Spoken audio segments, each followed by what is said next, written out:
everyone, and welcome to my Crafty Collab case video. I was challenged with taking inspiration from Courtney Krieber's YouTube channel and creating something fun to share with y'all. I was inspired by her 10 cards 1 kit videos, specifically the video that showcases the June 2019 Simon Says stamp card kit, and more specifically the cards using the Leafy frame stamp set. These are beautiful stamps which are simply a frame that can surround a focal point or sentiment. I was thinking about my flower stamp sets that I have, and if I masked off the center, would I get a similar effect? This was super easy and fun, and it just adds to what I can do with the floral stamps that I love so much. Thanks so much, Courtney, for the wonderful inspiration. Be sure to check out her video that inspired me. It is linked in the description below. I can use virtually any stamp or set of stamps to recreate the Leafy frame, or some kind of frame. For this video, I chose this beautiful staple from Concord and 9th, Hello Lovely. It's the perfect size to recreate the inspiration card. As I'm using Zig Clean Color Real Brush markers to color the image, I'll be stamping my image on Strathmore Bristol Smooth cardstock with VersaFine Onyx Black ink.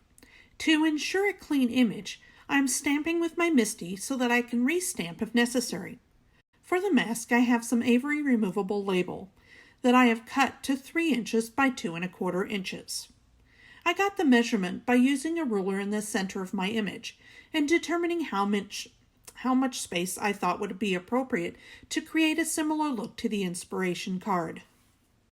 The most important element in recreating this frame is centering the mask on my 5 1/2 inch by 4 1/4 inch piece of cardstock. I know that to center, I will have 1 inch from the top and bottom and 1 1/4 inches on each side.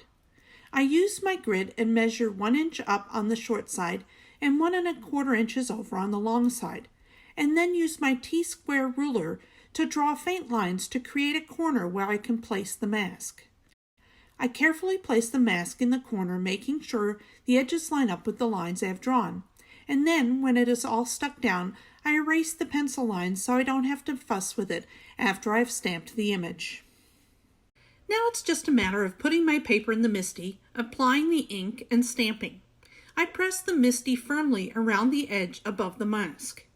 By doing this, I was successful in basically erasing any gaps between the image on the cardstock and the image on the mask. Check it out, a nice clear stamped image. I removed the mask to reveal the frame.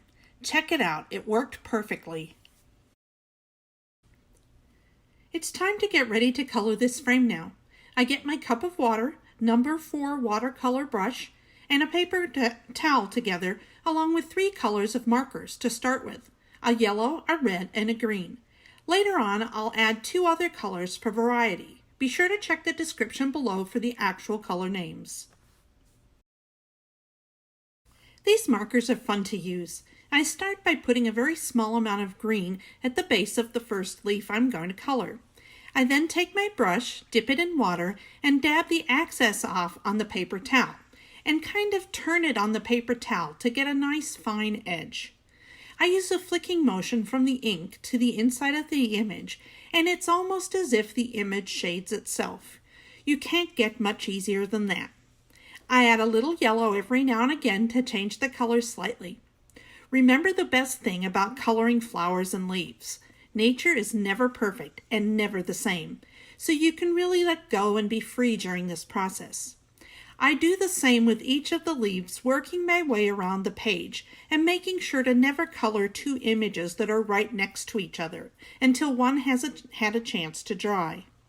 I will speed this up so you can watch the fun if you like and have a little quiet time. If you prefer to skip past, I have indicated the timestamp of where the coloring ends on the screen.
Now that the coloring is done, I am adding this beautiful stamp from the Altenew Fancy Greeting Stamp Set.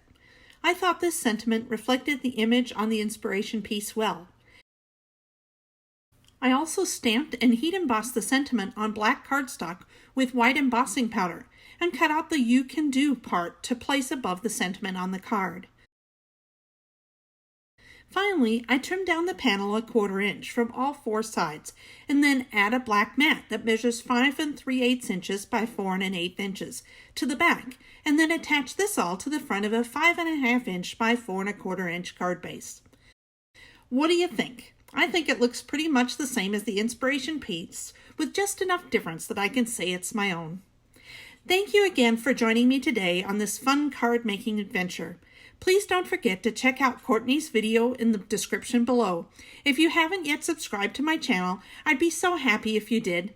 Just click subscribe and hit that notification bell, and you'll be alerted whenever I do a live or put up a new video. I wish you all a happy crafty weekend. Until next time, goodbye.